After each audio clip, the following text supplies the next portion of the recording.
আজি আমি এটা ভিডিঅ' বনাব বিচাৰিছোঁ। ভিডিঅ'টো হৈছে পাণ খেতি। যিসকল কৃষকে পাণ খেতি কৰিম বুলি ভাবি আছে তেওঁলোকৰ আমাৰ গাঁৱলীয়া জেগাত পাণ খেতিটো আমি হেৰিত কৰা যায়, তামোল গছত। আমি তামোল গছত পাণটো দিলে এটা নিশ্চয় ভাল। আৰু যদি কাৰোবাৰ তামোল গছত দিবা অসুবিধা তেতিয়াহ'লে আমি এই পদ্ধতিটো আমি হেৰি কৰিব পাণ খেতি কৰিব পাৰোঁ। এইডাল মোৰ পাইপ, এই পাইপডাল আছে আমাৰ 8 ফুট ওখ দিয়া গৈছে, 2 ফুট আছে। ইয়াতে আমি এই নাৰিকলৰ ৰছীটো মেৰোৱা গৈছে এই নখটো ধৰিবৰ কাৰণে। এই পাণ খেতিটোত এইটো আমাৰ হেৰি গৈছে, এইটো আগ। এতিয়া এই মেইন হৈছে আমাৰ আগটো। পাণ খেতিৰ মেইন আগটো লাগিব, যিটো আমাৰ তামোল গছৰ মেইন একদম আগত যিটো আগ হয়, সেই আগটো আমি ৰোপণ কৰা যায় জেঠ মাহ। জেঠত আমাৰ মানুহে পাণ খেতিৰ আগ ছিঙে। সেই আগটো আমি জেঠ মাহ আমি পুলিটো প্ৰস্তুত কৰোঁ।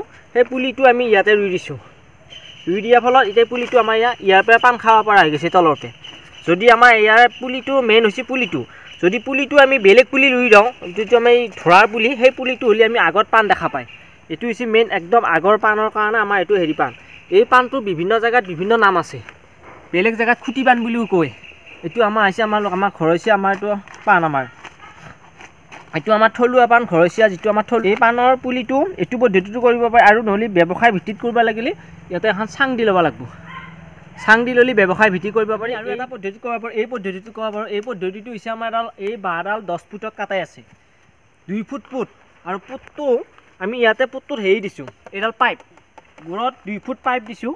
পাইপ দিয়াৰ কাৰণ এটাই, এই বাঁহডাল পচি নাযায়। পচি নাযোৱাৰ কাৰণে আমি বাঁহডালত ভৰাই দিছোঁ, এই পাইপডালত চুঙাটোত ভৰাই দিছোঁ আমি। তেতিয়াহ'লে এইডাল পচি নাযায়, বাঁহডাল পচি নাযায়। আৰু এই পাণডাল আমি ৰুওঁতে ইয়াতে ৰুওঁতে চাব পাৰে, আমাৰ এটা কেঁচুসাৰ আছে, গোবৰ আছে আৰু জাবৰ আছে। আমি জাবৰ দি আমি পুলিটো ৰুইছোঁ। ৰোৱাৰ ফলত এইটো হৈছে আমাৰ ধুনীয়া সুন্দৰ এইটো এটা ওলাই আহিছে, এইটো এটা আছে। এইটো আমি জেঠত আমাৰ গাঁৱৰ জেগাত আমাৰ জেঠ মাহটো পাণ কাটোঁতে আমি পাণৰ পুলিটো মই ইয়াত ৰুই দিছিলোঁ। আৰু জেঠৰ পুলি এতিয়া বৰ্তমান এইখিনি চৰা হৈছে। আৰু এই পুলিটো এই দীঘলটো আপোনাৰ ব্যৱসায় ভিত্তিত কৰিব লাগিলে এই দীঘলটো লাগিব 3 ফুটকৈ। আৰু বহলটো দিব পাৰা আমাৰ 4 ফুট বহল হ'লে আমাক ঘূৰাই দি ছিঙিবৰ কাৰণে ভাল। আৰু এই পদ্ধতিত খেতি কৰিলে আমি হাতেৰেও আমি লাগিলে ছিঙিব পাৰোঁ। আৰু ওপৰত যদি আমি চালিখান দিলোঁ আমাৰ নিশ্চয় আৰু ভাল হয়। সেই পাণৰ আমাৰ এইটো এতিয়া চাপৰৰ পৰা পাণ লাগি গৈছে। এই পাণটো এতিয়া বৰ্তমান খাব পৰা হৈ গৈছে।